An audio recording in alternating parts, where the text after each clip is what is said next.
So picture this. It's 1865, and a chemist is standing in front of the prestigious Chemical Society of London. Right, a very tough crowd. Exactly. And he's presenting the very first version of the periodic table. He basically noticed a pattern in the elements and, tried to organize them logically. And they completely mocked him for it. They really did. Yeah. One member actually stood up and sarcastically asked if he had tried arranging the elements alphabetically instead, just to see if that worked better. I mean, that is just brutal. It is. But today, that chart they laughed at is literally the foundational blueprint of the universe. Yeah, but to be fair, if you are sitting down right now prepping for your TEAS or HESI A2 nursing entrance exam and you're staring at that same chart, you might actually sympathize with those cynical scientists. Oh, 100%. It doesn't look like a helpful tool at all. It just looks like an intimidating, colorful bingo card of random letters and numbers. It definitely looks like a strange, unbalanced game of Tetris. Like, there are gaps in the middle, and then there are those two rows just floating completely detached at the bottom. Yeah, it's weird. It is not an intuitive image at first glance, which is exactly why it causes so much anxiety for students. But the thing is, for your exam, and really for your entire future career in medicine, you have to be able to read this map. Absolutely. It's non-negotiable. So our mission for this deep dive is to take your study sources and transform this static classroom chart into, like, a dynamic predictive cheat code for your career. I love that. We're going to decode the logic of how it is actually arranged, explore the wild history of how it was almost completely wrong. Which is a crazy story. Right. And then we'll prove why understanding this specific map of matter is the literal key to understanding human physiology. Okay, let's unpack this, starting with the basic architecture of the grid itself. Sounds good. So to understand how to use the table, we really have to look at the fundamental blueprint. The modern table that you see in your textbook contains 118 confirmed elements. Okay, 118. Right.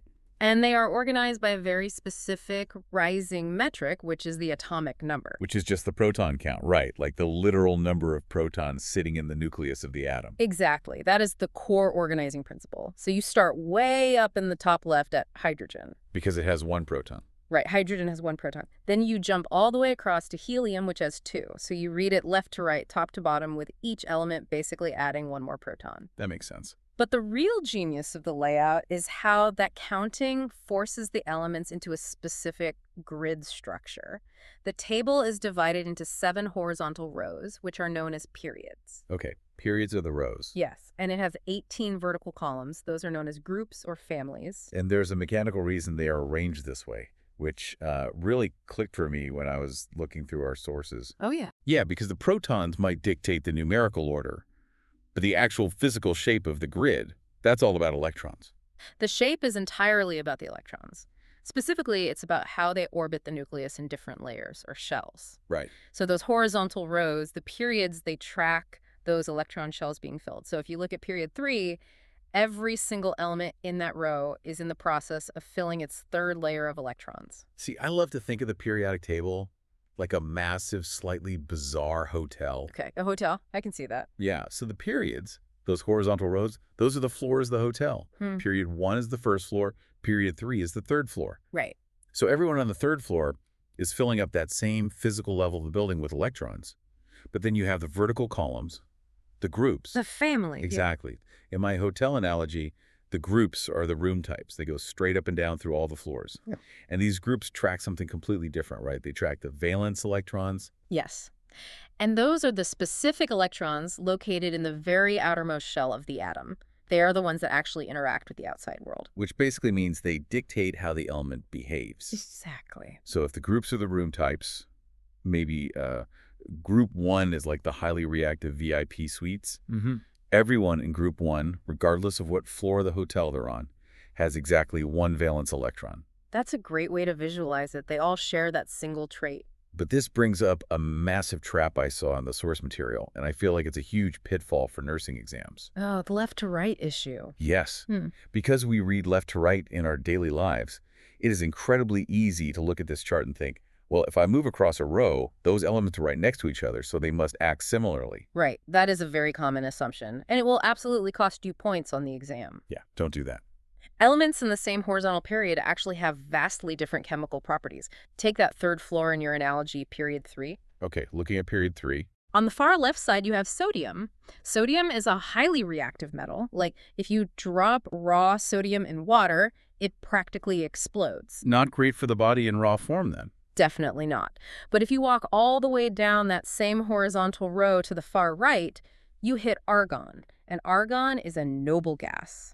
Wait, meaning it doesn't react with anything. Right. It is completely inert. It refuses to react.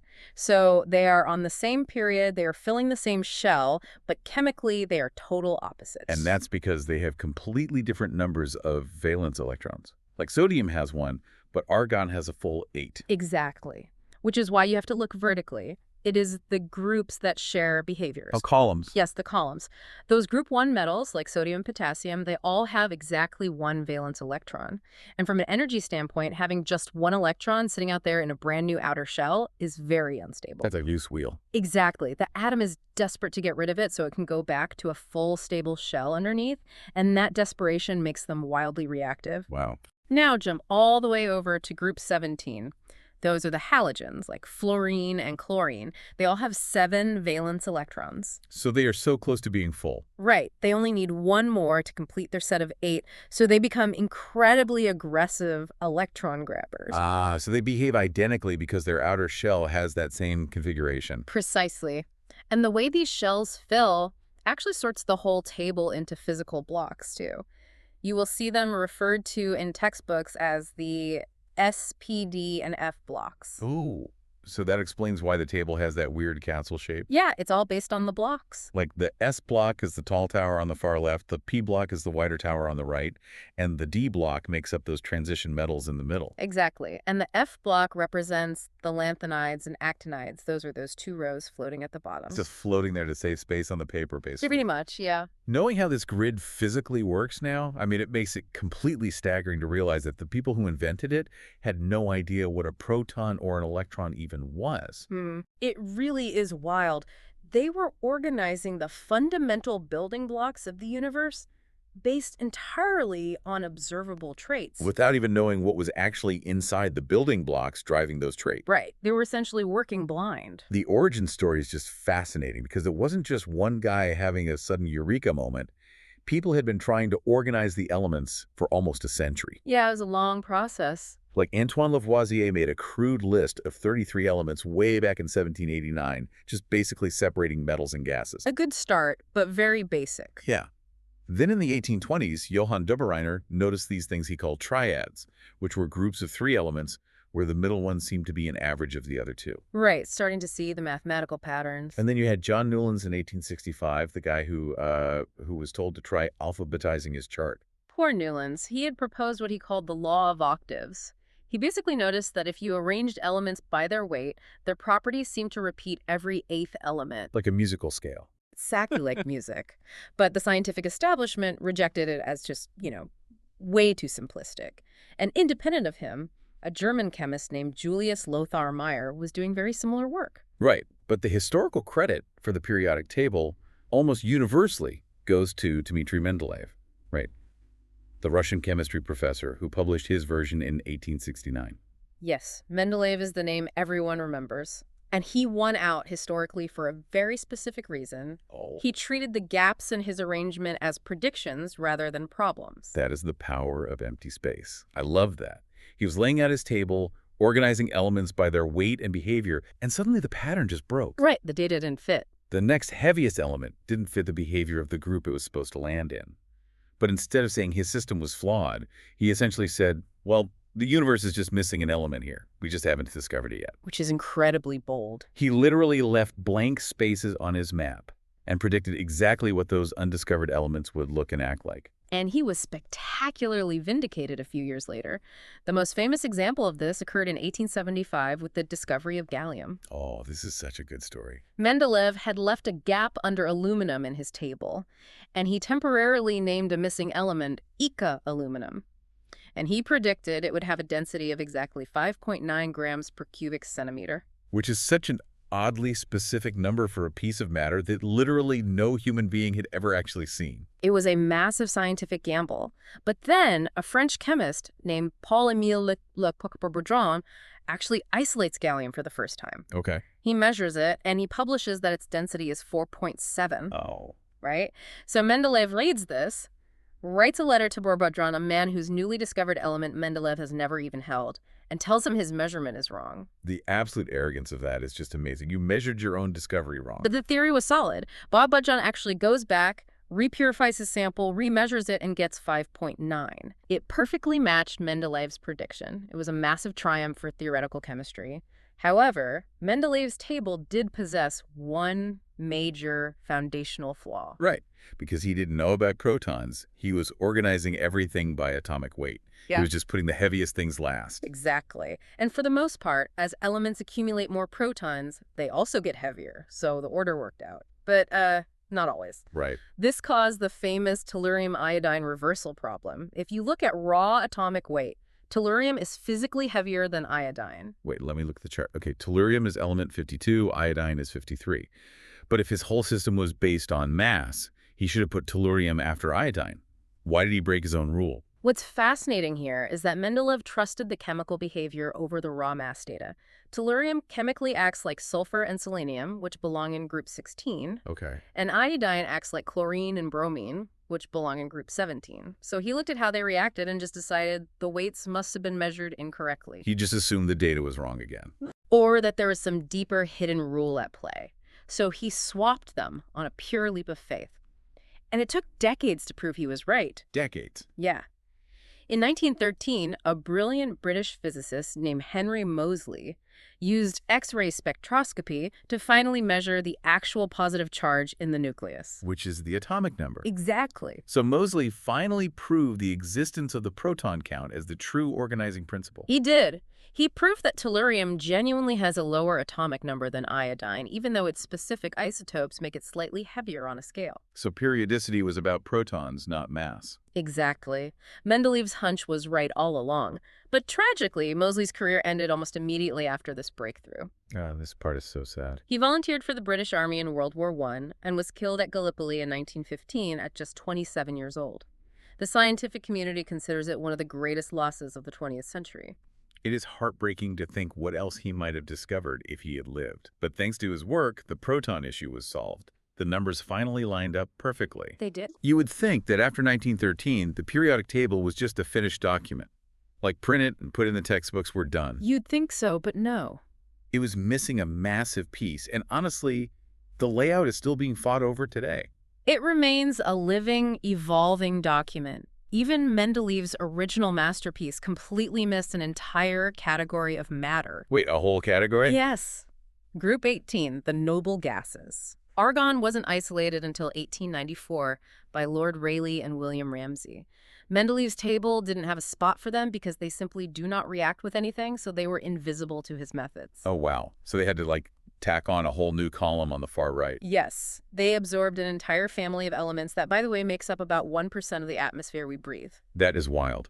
But here's where it gets really interesting, because filling the modern blank spaces on the map turned into a literal geopolitical battleground. Oh, absolutely. During the 1960s through the 1990s, the scientific community engaged in what is now known as the Transfermium Wars. I love that name. It sounds like a science fiction conflict, but it was incredibly tense academic warfare. Yeah. You had nuclear laboratories in Berkeley in the United States, Dubna in the Soviet Union, and Darmstadt in West Germany, and they were all smashing atoms together, trying to synthesize super heavy elements 104 through 109. And these are synthetic elements, right? They only existed for tiny fractions of a second before decaying. Exactly, which meant proving who made them first was incredibly difficult. And Cold War politics bled directly into chemistry. Like, the Americans would claim they synthesized element 104 and name it Rutherfordium.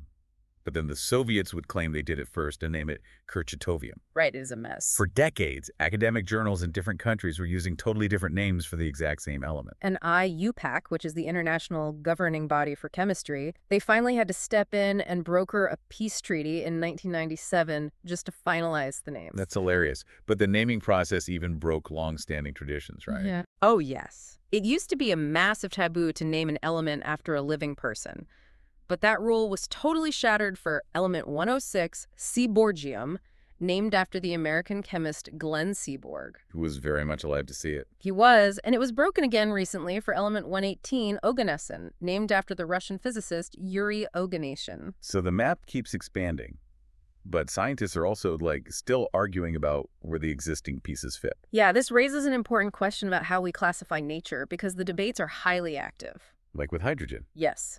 Where does hydrogen truly belong? It has one valence electron, so it sits in group 1 with the highly reactive alkali metals, but it behaves nothing like them. I mean, it's a gas. Right. It's not a metal at all. Exactly. And where does helium belong? It has 2 valence electrons, so structurally it should be placed above beryllium over in group 2. But it's group 18. Right, because chemically its outer shell is perfectly full and stable with just those 2 electrons, so we place it with the noble gases. Okay, that makes sense. There is also a massive debate right now about which 2 elements should anchor group 3 under scandium and yttrium. Do we use lanthanum and actinium or lutetium and lawrencium? Wait, they haven't decided. IUPAC provisionally recommended lutetium and lawrencium in 2021, but if you open different textbooks today, you will literally see different variations of the table. So if the table is still up for debate, how are you supposed to use it as a reliable tool for something like a nursing entrance exam? Wow. You use it by looking at the weather patterns. Just like a meteorological map has predictable high and low pressure systems, the periodic table has highly predictable chemical trends based entirely on where an element sits. Exactly. The map still works. Yeah. And the first major trend you must understand is electronegativity. Electronegativity, okay. This is basically the tendency of an atom to attract electrons toward itself when it is forming a bond. And the trend here is that electronegativity increases as you move from left to right, and it decreases as you move from top to bottom. So fluorine, sitting way up in the upper right corner, is the absolute king of this metric. It pulls electrons toward itself incredibly aggressively. But we have to ask why that happens, right? Yeah. Why does the pull get stronger as you move left to right? It comes back to the protons. As you move left to right across a period, you are adding more protons to the nucleus, which increases the positive magnetic charge. Right. But you are adding electrons to the same outer shell. That strong positive nucleus pulls on a shell that is getting closer and closer to being full. Fluorine is just 1 electron away from a perfect set of 8. So it's super motivated. Very motivated. It is desperate to finish the set, and it has a strong nucleus to pull that final electron in. Which ties directly into the next trend, right? Ionization energy. Yes. This is the energy required to rip an electron away from an atom. And the trend is identical. It increases left to right and decreases top to bottom. Right, because fluorine holds onto its electrons very tightly, so it takes a massive amount of energy to pull one away. But sodium is different. Yeah, sodium, on the far left, has 1 lone electron in a new shell. It is energetically way easier to just lose that 1 electron than to try and find 7 more. So it practically gives it away. It has very low ionization energy. Okay, so those 2 trends explain the chemical motivations of the elements. Yeah. But there is a physical trend that always catches students off guard: the atomic radius. Right, the actual physical size of the atom. This is where I have to push back, because it feels deeply counterintuitive. We know that as we move left to right across a period, the atomic number goes up. We are adding protons and we are adding electrons. Yes. If we're adding more stuff to the atom as we move left to right, why does the physical size of the atom get smaller? I know. It is the ultimate trick question on chemistry exams. Right. But you have to remember the hotel analogy. As you move left to right, you are adding electrons to the same outer shell. You aren't adding new floors to the hotel. Oh, right. Meanwhile, in the nucleus, you are adding protons. Because that positive nuclear charge is getting bigger and stronger, it acts like a more powerful magnet. Pulling everything in. Exactly, pulling that same outer electron shell in much tighter toward the center. Ah. Yeah. So more protons means a stronger pull, which shrinks the whole radius down. So the only way the atom actually gets larger is when you move top to bottom down a group. Right, because that is when you are adding entirely new electron shells. New floors to the building. Exactly. That is the mechanism. And understanding that mechanism helps you understand the broad categories on the map.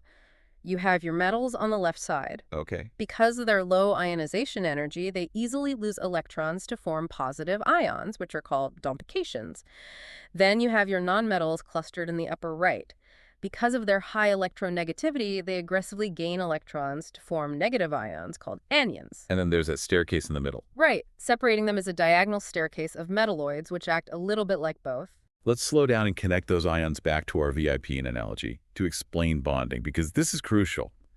If a group 1 metal VIP wants to kick out its single electron, and a group 17 halogen desperately wants to steal one, they make a perfect transaction. A match made in heaven. The metal gives up the electron, becoming a positive keratin. The nonmetal takes it, becoming a negative anion. Opposite charges attract, and they lock together in what is called an ionic bond. Exactly. But if two nonmetals interact, they are both highly electronegative. They both want to gain electrons. Since neither will give one up, they are forced to share them.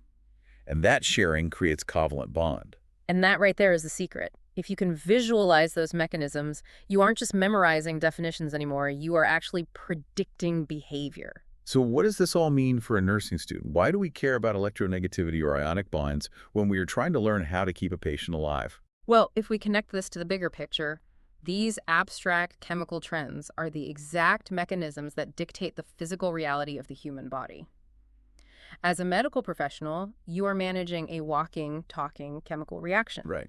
If you can read this map, you don't have to memorize how your patient's body is going to react. You can predict it. Like, if a patient's nervous system runs on electrical charges, how does the body actually generate that charge? It pulls from the far left side of the table. Electrolytes. Yes. You will deal with electrolyte panels every single day. Look at sodium and potassium. They're group 1 elements. And because they are in group 1, they easily shed that single valence electron to become +1 cations. That specific +1 electrical charge is exactly what allows them to conduct the signals that drive nerve impulses and muscle function. Wow. If a patient's potassium levels are off, their heart could stop, all because of group 1 chemistry. Calcium and magnesium are in group 2. They lose 2 electrons to form +2 cations, which dictates bone density and cardiac rhythm. You can also look at the literal composition of your patient. There is an acronym, CHNOPS. Carbon, hydrogen, nitrogen, oxygen, phosphorus, and sulfur. Those 6 elements make up 98% of human body mass. And if you look at the periodic table, except for hydrogen, they are all tightly clustered right next to each other in the upper right corner among the nonmetals. Oh, that's true. They all have high electronegativity, which means they form stable, covalent bonds sharing electrons to build the complex molecules of life, like DNA and proteins. We also have to look at how we treat the body, right? Yeah. The map tells you how medical tools work, particularly when it comes to isotopes. Now, isotopes are atoms of the same element that have the same number of protons, but a different number of neutrons, which changes their weight. Exactly. Wait, is that why the atomic mass on the bottom of the element tiles is always a messy decimal instead of a whole number? You hit the nail on the head. In nature, you might have carbon-12 with 6 neutrons and carbon-14 with 8 neutrons. The decimal you see on the chart is just a weighted average of all those naturally occurring isotopes. And radioactive isotopes are vital for modern diagnostics. Like iodine-131 is used to treat thyroid cancer. Yeah. Technetium-99 meters is used for cardiac and bone scans. Right. To understand how iodine is going to behave when injected into the human body, you have to know that it sits in group 17 as a halogen. Exactly. And even something as basic as hanging a bag of saline IV, you are dealing with sodium chloride. Why does it dissolve perfectly into ions in the water? It all traces back to the electronegativity and valence electrons pulling those atoms apart. The periodic table really is the ultimate cheat sheet for how the universe operates, decoded over centuries. It really is. To summarize our mission, the periodic table is not just a list to memorize. It is a predictive map. It's organized by atomic number, thanks to Moseley. Its behavior is driven by valence electrons falling into those vertical groups. Right. And those underlying chemical trends are highly relevant to human physiology and everything you will do in nursing. So the next time you look at a bag of saline IV or you are reading an electrolyte panel, you will know that the interaction of those vital ions was predicted by a 19th century chemist who had the sheer confidence to leave blank spaces on his map. And what's truly exciting is that the scientific community is still looking for blank spaces. Yeah, I'm going to leave you with a final thought to mull over as you get back to your studying. Scientists right now are hunting for something called the island of stability in the super heavy synthetic elements, way up around atomic numbers 114 to 126. Oh, this is fascinating. Right now, the heaviest elements we've made exist for fractions of a second before they decay. But nuclear physics predicts that if we keep adding protons and neutrons, we might eventually hit a configuration in island where these super heavy elements are suddenly stable. And if they are stable, we could actually hold them. We could test their chemistry. What new properties might they have? How could stable super heavy elements change medical imaging or targeted radiation therapy or energy forever? The periodic table isn't finished. It's waiting for its next blank space to be filled. So next time you stare at that massive, colorful bingo card of letters and numbers, just remember, you're looking at the blueprint of everything. Keep studying, keep questioning, and we'll see you on the next deep dive.